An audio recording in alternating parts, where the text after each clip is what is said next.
G'day off trackers, welcome back to another product review. This time we are doing the King's fridge. So this one's the 85 litre. They have actually recently brought out a smaller one, which they didn't have, a 65 litre one. But this is the 85 litre fridge. This one's still running the Sepco compressor. So the same one the Bushman's fridge runs. Recently they have actually just changed it to a Hawaii or something. So no longer now are you getting the same one as the Bushman. So 100% they're different fridges now. But the one that I got still runs the same compressor. So I want to talk you through some of the features that you get with it and sort of talk about what's different to this compared to, say, the Dometic that I did have. So biggest thing I've noticed is the Dometic actually has, you get given two cables and there's two places to put the cable in. One for 240, one for 12 volt. So it's brilliant. You can actually use it as a spare bar fridge at your house. I think that's really added value. And then the other thing, so this one also doesn't get an adapter cable, where at least the Bushmans you can buy an adapter cable to change it to 240. You can use, with this compressor, you can use the Bushman ones. I don't know what will happen now with the new one, whether or not it'll be 12 volt, 24 volt only. So the reason I got it, obviously with the sale of the BT50, I sold my Dometic fridge along with that, and I was without a fridge. So deciding whether or not to go chest fridge, upright fridge again, in my opinion, once you've gone upright, you can't go back. It's just so much easier to use. So I knew I wanted it upright. I knew I wanted bigger than a 65 litre for Ash and I to be able to use it, and I knew I was going to be using it once a week with work, putting it in and out of a little sedan car. So as like all of you guys, you probably get spammed all over the internet by Kings. So I did, and I saw a ripper sale on this. I think it was like under $500. So considering the Dometic, cheapest I've seen those is about 1,200 bucks, 1,250 I think it is. I sat there and went, you know, it's worth a shot for $500 giving it a go. So what do you get? You basically get upright fridge, big difference between this and the Dometic. So again, you can change it. You can swap what sides it opens. This one's pretty easy. I'll come around the front. I better not, because you'll see my shoes, won't they, Lloyd? I don't have the best shoes on. Yeah. 35 degrees and mockies. In my Huggies.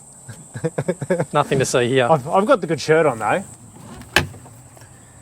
Okay, so the door, very easily to reverse. It just literally goes in there, and you can swap it straight over. They've actually have thought about that, which makes it easy. You still can stretch this out to a degree, and you'd still be able to fit in a 2 litre milk. Is a bit dirty, does get used once a week with work. Your freezer, so it has a drip tray, which is pretty cool. The Dometic doesn't have that, which was quite annoying. You did get water dripping after a couple of days. The freezer does have a magnet to keep it open, which the Bushman's doesn't. It is a permanent freezer that can't pull out. That space is permanently gone to the freezer. The Dometic, you can obviously remove that. A cool feature that this has as well is there's actually a digital gauge, so you know what you're setting it on. That was one of my pet peeves with the Dometic. It had buttons down here, and there was like 4 different settings you could set it on, and then you could turn it to a freezer, but you couldn't pinpoint a temperature that you actually wanted it on. So I'd say that's a pretty cool feature. And then the drawers obviously can move. The vegetable crisper doesn't have a door, so it's not a traditional vegetable crisper like the Dometic. But something that is cool, this one does have a drawer, where the Dometic, your vegetable crisper is a flap, but your food sits on the bottom of the fridge. So it is pretty cool. You can take that out and wash it. The seals actually seem pretty good. I've been impressed with the seals. There was no leaking. And it does feel actually really well built, which being that it is basically a rip-off of the Bushman's, that would be why.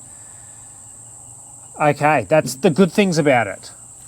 Into the bad. So the fridge, when I was using it in the lead up to summer, and I had the fridge operating in the back of the car, and the car was getting to 28 degrees, maximum 30, no problems. It was a super sufficient fridge. I'm talking, I measured it on 3 trips over a 24-hour period, each time same data, 0.5 amps over the 24 hours. Way better than the Dometic. When I watch it use power to actually cool down, I noticed it only uses a maximum of 3.5 amps. Never saw it go above that, so I'm assuming the compressor's restricted to a maximum draw of 3.5. Really good. If you live in Tasmania, if you don't plan on camping in summer, really good fridge. Downside, I live in Hervey Bay. When I take it for work, I'm heading up to Gladstone. This is sitting in a car in summer that's often 40 plus degrees, and because it'll only pull 3.5 amps, 15 degrees. Maximum I can get it down to. Put in a bag of ice, 15 degrees. It just will not cool down below 15 degrees. So unfortunately, this one's going back because it's not fit for purpose. Lloyd, would you agree that most of these fridges are going in the back of really a canopy, most likely? Canopy or a wagon car. Definitely. So they're going to commonly be in 50 plus degree temperatures, and they should be able to function in that. If it doesn't, sorry, this is just basically a no-go. It's not a proper fridge. My Dometic, no problems, 50 degrees in the back of a black canopy, it ran to temperature. Sometimes we did have to tweak the temperature of the fridge. We would have it on the second lowest and would have to put it on the very lowest to get it to stay cold when it was hot. As soon as you did that, it dropped back down to temperature. So for me, unfortunately, it's not a fridge I can recommend. And I would suggest, even though the price, which is what got me, I got it on special for below 500 bucks and went, man, that's 1/3 the price of the Dometic.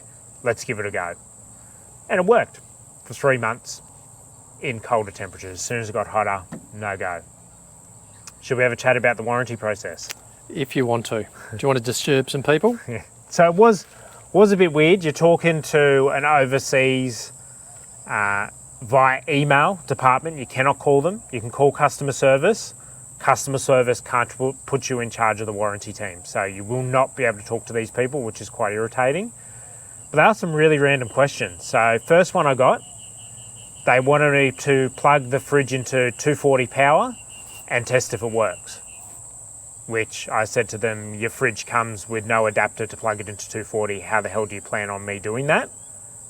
That one they gave way and let it go and said, okay, we understand, yeah, that was a bit silly.